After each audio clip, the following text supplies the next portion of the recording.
Today, the character spotlight that we have is DC Comics' Etrigan the Demon. So, basically, Etrigan, son of the demon Belial, was summoned by the wizard Merlin, his half-brother. Unable to gain the creature's secrets, he bonds the demon with Jason Blood, Okay. a knight in King Arthur's Camelot. Oh, so he's that old? Yeah, he's really, Jason really Blood old. too? Okay. This renders Jason immortal, Yeah, that makes which, sense. which he alternately considers either a penance or a curse. He doesn't look at it as a benefit. Oh. So in modern times, Jason Blood resurfaces as a prominent demonologist in Gotham City. Jason is called to the crypt of Merlin and discovers a poem that causes him to switch places with Etrigan. And then he appears to transform into Etrigan. To this misfortune, he is followed by the long-lived Morgan Le Fay, who lusts for Merlin's secrets. That leads to Etrigan's first major battle. Over the years, Etrigan both clashes with and occasionally aids Earth's heroes, guided by his own whims and Jason's attempts to turn his infernal power to good use. So since he was a knight in Camelot, he still has some chivalry of wanting to do good, even though Etrigan does not give a fuck. The entire time he doesn't give a fuck. It'd be funny, like, there's like a school bus, right? It's like teetering over a bridge, and Jason Blood's like, we gotta save these children. And she's like, man, fuck those kids. Sometime after his first appearance, Etrigan began speaking in rhyme due to a promotion in hell. I bet you, like, at that first read, the Rare's like, hell yeah. And then after like a couple, like 6 or 7 issues, the Rare's like, fuck. Having to write it rhyme. Fuck. He fucked himself over bad. All because of the promotion of hell. I'm like, man, goddamn. Be like racking my brain trying to rhyme for every character. That you probably see him talk less and less. He just can't do it no more. Yeah. Writing in limericks. I bet burn myself out. Though he is not limited to rhyme, he leads the forces of hell in the great battle against the great evil beast and is in brief contact with the entity and its questions about its nature. He barely survives the attempt. His high rank would also see him guide Dream of the Endless from Hell's Gates to Lucifer. So during the whole Sandman series. He was in Sandman? Mhm. Okay. Yeah, but he's one of the ones that leads Dream to Lucifer. Sometime after this, Jason Blood and Glenda Mark attempt to separate him and Etrigan, an event which leads to Blood's ally, Harry Matthews, being devoured and later turned into a pillow by Belial. Jeez. Yeah. At the end of these events. Yeah, a pillow in a college dormitory. That woman will ride the hell out of you. Be a bunch of dudes. A dormitory or a college sorority? You said dormitory, though. Fuck. They're gonna fucking put me, like, gonna fucking squeeze me and stick their dick in between. Exactly. You fucked yourself on that It one. has to be a fraternity, wouldn't it? Yeah. But you just said a dormitory. That could be dudes or women. Guess I can swing both ways. I'm a pillow. You get fucked and then you get rode. At the end of these events, Etrigan and Blood are separated. Both begin to age, and during the event known as Cosmic Odyssey, they are reunited. After the remerging and relationship between Blood and Etrigan becomes even more contentious, drawn to hell by the archfiend Astaroth. Etrigan stops if I can even talk again, Astaroth's attempt to sacrifice Glenda Mark, Randu Singh, and Merlin, and Blood himself. In hell, Blood and Etrigan were at the time separated. Etrigan followed these events by overthrowing the leaders of hell, Lucifer, Belial, and Beelzebub, and taking the symbol of authority in hell, the crown of thorns, for himself. Or crown of horns, sorry. Separated from Blood via the crown's power and about to destroy him, Merlin reminded Blood of his own power. Jason Blood spoke the incantation and remerged with Etrigan, and they were drawn back to Earth. There he fought Lobo, Clarion the Witch Boy, and his gang. And was drawn into the realm beyond, where he met the thing that cannot die and was reunited with his older brother, Lord Scapegoat. He has a brother?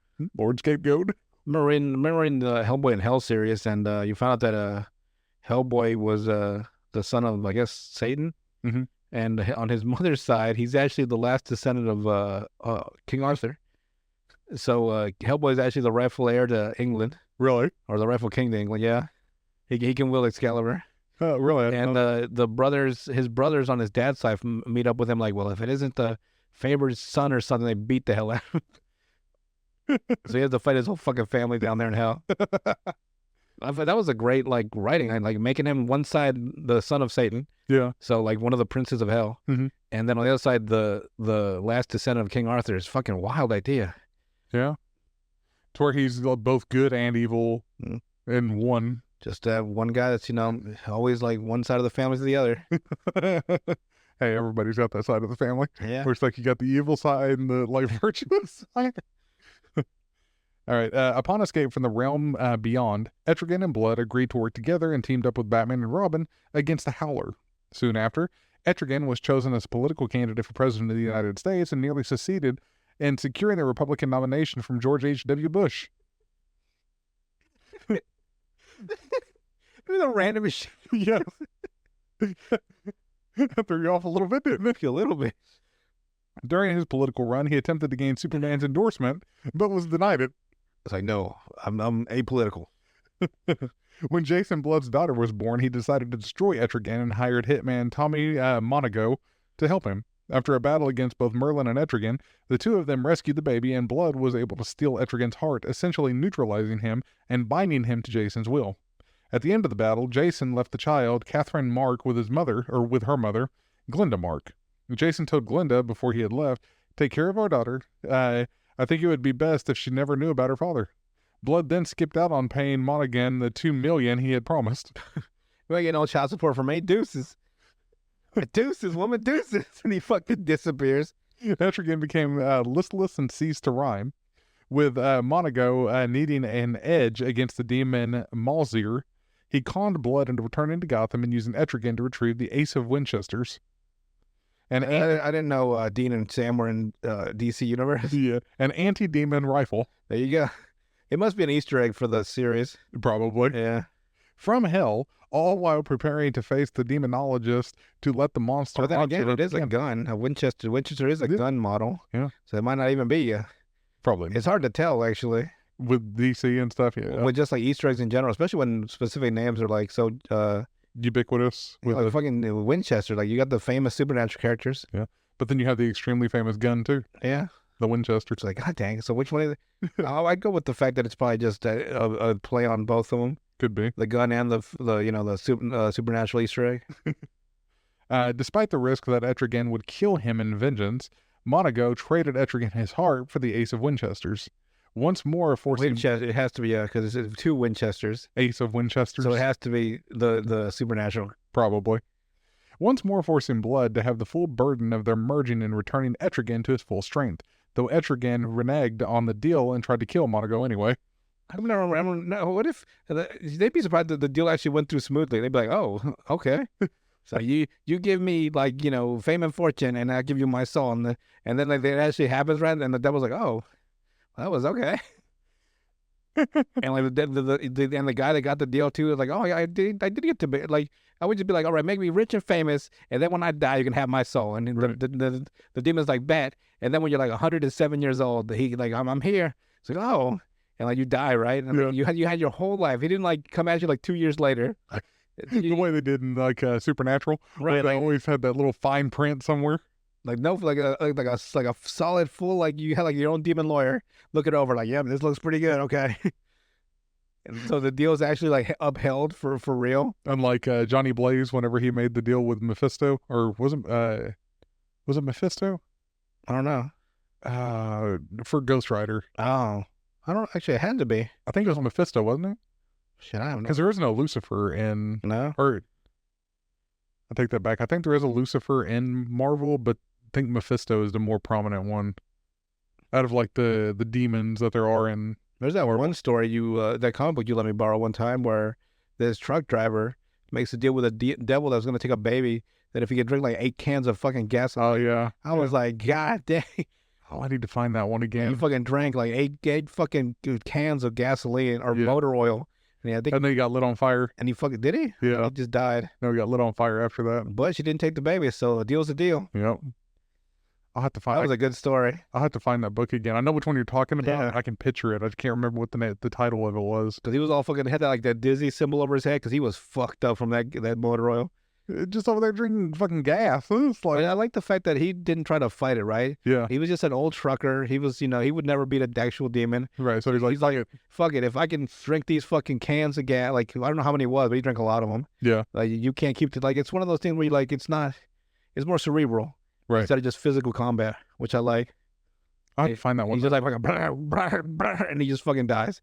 Because if I can find it, we'll talk about it. Yeah, cool. If I can find the actual story to it Yeah. anyway, though.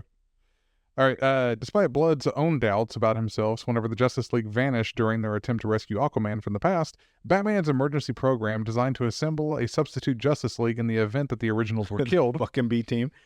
selected Blood as the team's magic expert. A pre-recorded message Batman had left for Blood assuring the sorcerer that he would not give Etrigan the keys to the Watchtower unless he was certain that he could be controlled. While working with the team, Jason spent some time reinforcing the Watchtower's magical defenses. During the subsequent fight with Gemamna, Gemamna, I guess is the way you pronounce it. Jason sacrificed himself to free Zatanna from her control. Although he later escaped its Quagmire spell, thanks to the Martian Manhunter's telepathy, prompting. Giggity. That's kind of what it reminds me of. Prompting his transformation into Etrigan. The crisis resolved, Jason handed his duties as the League's magic expert over to Monito Raven. A bowl of shit. Here's your duties. God, you nasty motherfucker. What if it's like a literal demon? So if you're like, I accept these duties, then he just gives you An actual bowl of shit. bowl of shit. Like, what the fuck? I'm so hungry I can eat a horse. And he brings a fucking horse carcass. You're like, you motherfucker. I can't say shit around you. You literal asshole. And he's like, no, I'm not actually a literal asshole, sir. I'm a full being. Like, oh, you know what I mean? You an asshole that follows literal metaphors, or because if you call him a literal asshole, he'd be like, what? No, I'm not. Because he wouldn't actually be a literal asshole. Right. But like where he takes everything that you say literally. Like, yeah. The crisis resolved, Jason handed his duties as League's magic expert. Now I can't get over it. I just imagine him, Estrigan giving it, or who gave it to who? Jason gave it to Monito Raven. So he just gives her a fucking bag of shit. Newly arrived in the present before departing. That's his departing He gift. just leaves her at her house with a bag of shit. He lights it on fire. The series Blood of the Demon, plotted and drawn by John Byrne and scripted by Will Pfeiffer, began in May 2005. Etrigan apparently loses the restrictions imposed upon him by the wizard Merlin, which turned him from evil, caused by his murder at the exact moment he was transformed from his human self, Jason Blood, into his demon self. It turns out that the incident has resulted in Jason Blood being able to exert some will over Etrigan's violent nature, whereas the two remained separate, only one existing at a time. Blood of the Demon ended in issue number 17 in July of 2006, though. I think that show, Batman Brave and the Bold, they had a good characterization of Estrigan, if I remember. Estrogen? My bad. Estrigan. Etrigan? I guess the G is a little bit. Isn't it spelled the same? It almost looks like it's spelled the same in my head. But Estrigan. Etrigan. I guess it would. There is no S at the beginning. There's not? Estra. Estra. Oh, yeah, I guess at the end. You said estrogen? But Etrigan, he has like a good characterization in Batman Brave and the Bold. Yeah. Where I think they make him rhyme all the time. Yes, I do. Like in Limerick. Yeah. God dang Shakespeare. So Etrigan later attempts to use the Trident of Lucifer to take control of Hell. A makeshift Shadow Pact team successfully takes the Trident from him and flees to the supernatural Oblivion Bar. Etrigan follows and battles the team inside the bar. He is petrified with magic pistols and used as a hat rack before being returned to normal by sunrise. Damn, they fuck him up? Oh, they turn him into a hat rack. Yeah. Like a petrified Yeah. version of himself, and then they just hang their shit on him. Etrigan takes part in the war for control of Hell on the behalf of Neron, dueling Blue Devil. Later, during the effects of the magic drug Satanus has infested Hell with, he was transformed into a soulless physical human, a perfect duplicate of Jason Blood. Blood, meanwhile, has taken steps to interfere with any possible attempts of Etrigan's to reemerge, because he doesn't want to reemerge with him. Right. During the Blackest Night event, though, Blood's body is possessed by Deadman, who invokes Etrigan's transformation using his flames to hold back the Black Lanterns. Etrigan briefly appears in the prelude to the JLA-JSA crossover during the Brightest Day event. Etrigan travels to Germany to find a crashed meteorite that contains an unconscious Jade and confronts the Justice League after attacking a squad of German superheroes. Not the Nazis either. German superheroes. Super soldiers? See, that sounds weird. He mocks the League by claiming they are an inferior team of substitutes, but is ultimately defeated by Donna Troy using her lasso of persuasion to force him back into Jason Blood's form. Not lasso of truth, lasso of persuasion. Jason apologizes for the trouble he caused and departs from the scene, but not before warning Batman and his teammates that the meteorite possesses supernatural qualities. The meteor is later revealed to be Starheart, a legendary entity that has the power to possess metahumans with magical or elemental abilities, which we talked about before. The Starheart with Alan Scott, the Green Lantern. Oh, that one, because he didn't have an actual Green Lantern. He had like a special. Yeah. I think that was part of that. Etrigan is shown aiding the JLA during the mission into Hell, where he helps Hawkman defeat the demonic beast. He also was the guide to the Secret Six in their trip to Hell and led Catman to see the fate of his father, all the while amused at the confusion and pain they were suffering as a result of their visit. That must be a bitch to be a regular human in this world. You know hell's real, you know heaven's real. The fucking Watcher, or not the, what else, the Anti-Monitor. The Monitor. I'm like, God. Dang, I can't. I'd be fucking. Therapy must be fucking at a premium in this world, cause just to cope with the reality of like everything is real, everything in our world that's like suspected, it's just real. It's real there. That universe, yeah. See, what I didn't like about that Lucifer show is they actually took Michael out of it. Michael the Archangel. Mm-hmm. They replaced him with a Minidil. Like, why? Why did you change the names here? Maybe they had a reason. Who knows? That's what I'm saying. I don't know if it was because of rights or something that they couldn't, or maybe possible. Then we have him during the New 52, so the sucky part of DC Universe. In the New 52, the 2011 reboot of the DC Comics universe, his past and origin were largely changed, of course. Before the Dark Ages, Etrigan was a rhyming demon who served Lucifer before leading a rebellion against him. Kind of the way Lucifer led a rebellion against heaven. So Lucifer's like, oh, you motherfucker. You think you can do this to me? Versus the Denzel Washington training day? I'll put cases along you, motherfucker. Jason of Norwich had been sent to Camelot as a scribe to Merlin and was growing frustrated with life, believing he was meant for greater things and suffering from rages.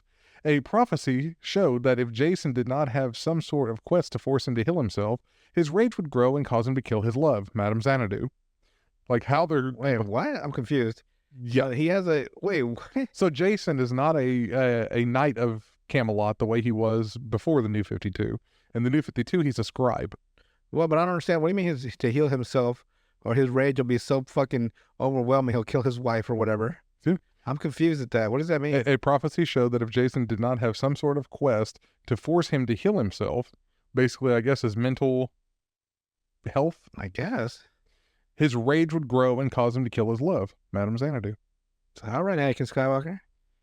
Because he suffers from rages. Yeah, but I get mad too. I'm not gonna fucking kill my wife. During the fall of Camelot, Merlin bonded Etrigan to Jason in an attempt to provide this quest for him. But thanks, bro. Now immortal, Jason and Etrigan came to an agreement and share their existence. Madame Xanadu began traveling with Jason only to find Etrigan had now begun falling for her as well and would slaughter innocents if he thought that she and Jason were happy together. To placate the demon, she pretended to be in love with him and cuckolding Jason. Damn, girl. You're doing too much. It's funny because whenever I did the research, they actually used the word cuckolding. Yeah. It's funny that it's so ubiquitous in our nomenclature now that you can actually use the word goddamn cuck. Over the centuries, Jason began known as Jason O' the Blood, and Etrigan continued to practice his rhymes. By the Dark Ages, he and Etrigan became the center of a ragtag team of adventurers, the Demon Knights.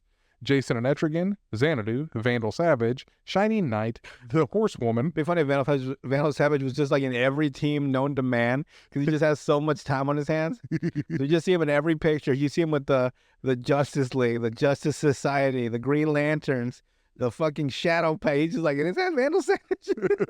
like where's Waldo?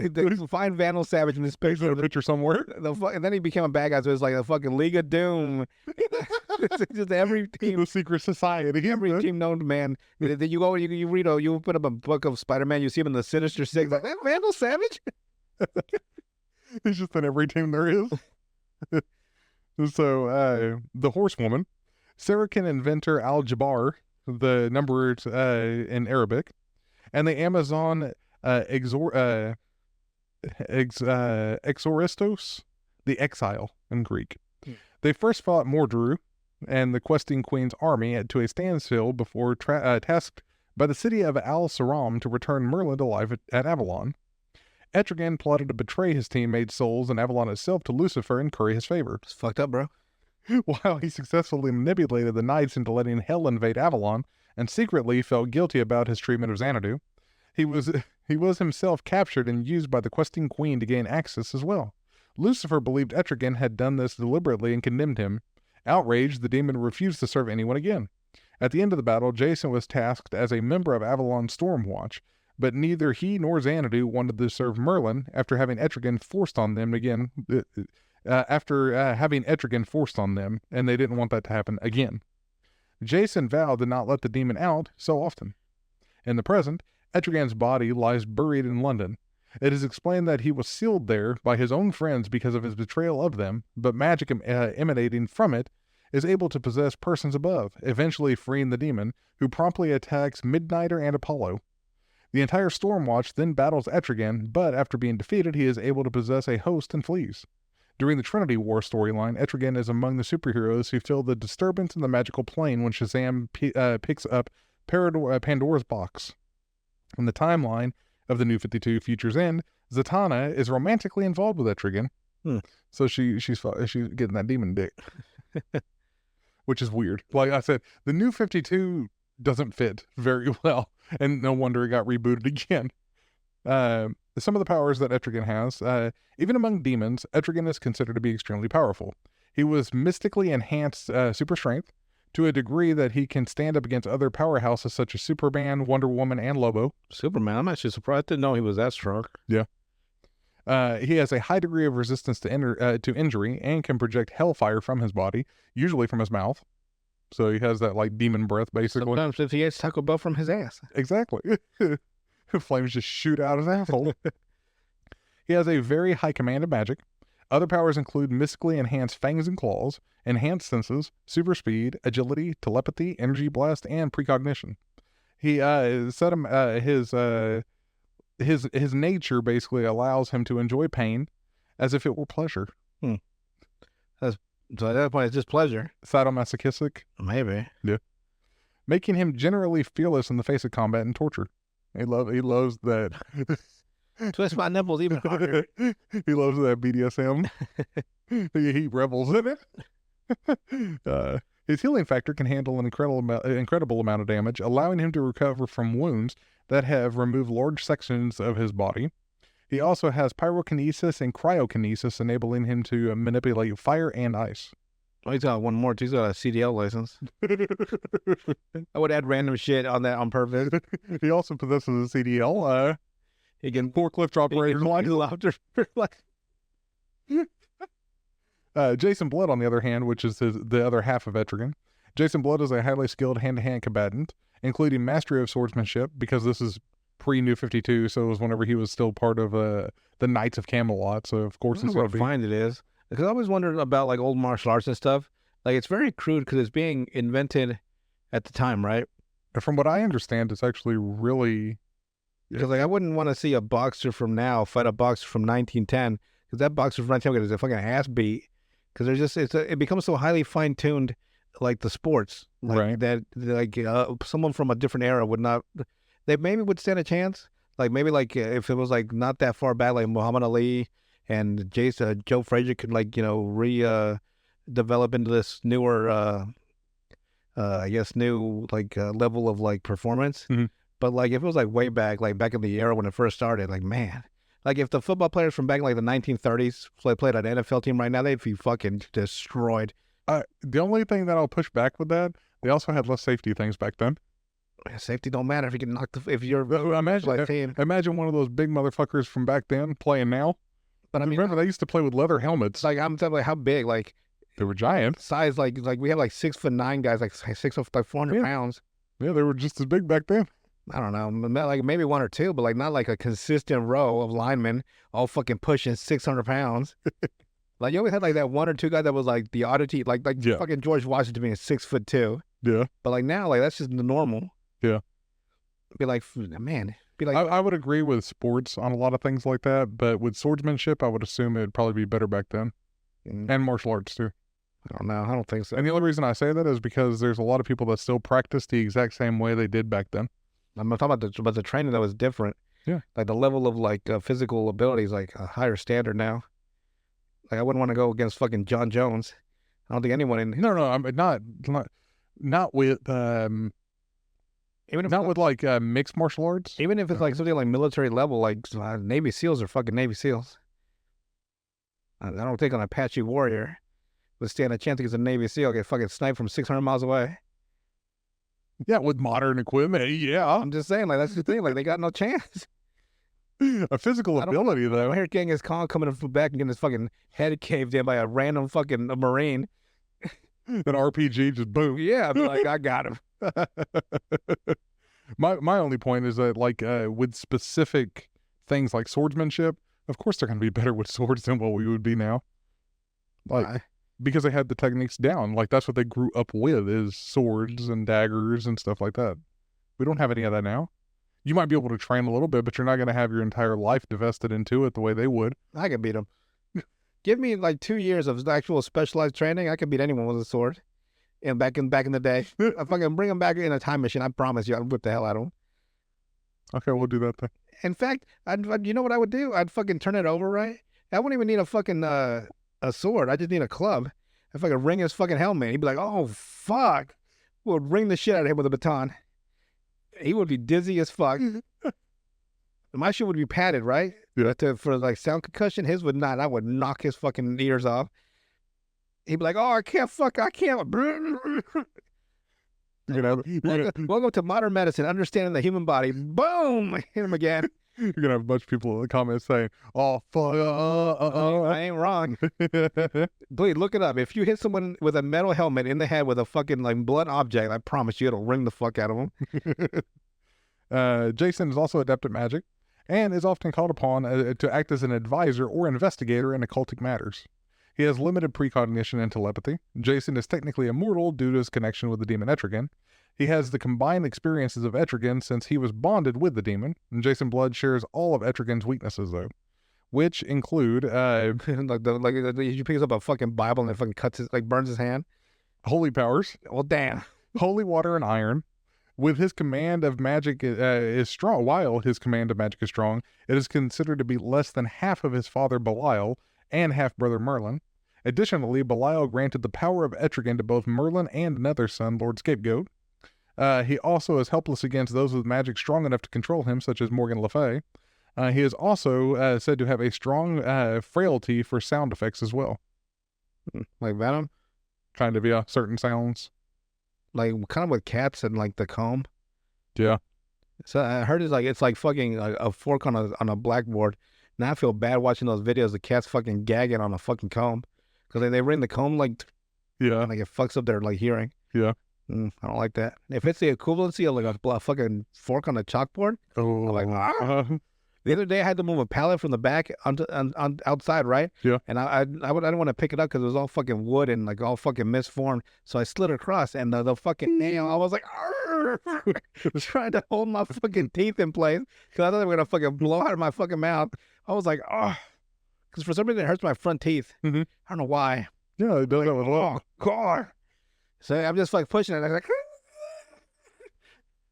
and I'm like, just over here about to gag completely. yeah. I'm like, oh God, how much faster do I got to slide this? I thought once I got into concrete, it sounded even fucking worse. Yes, it does.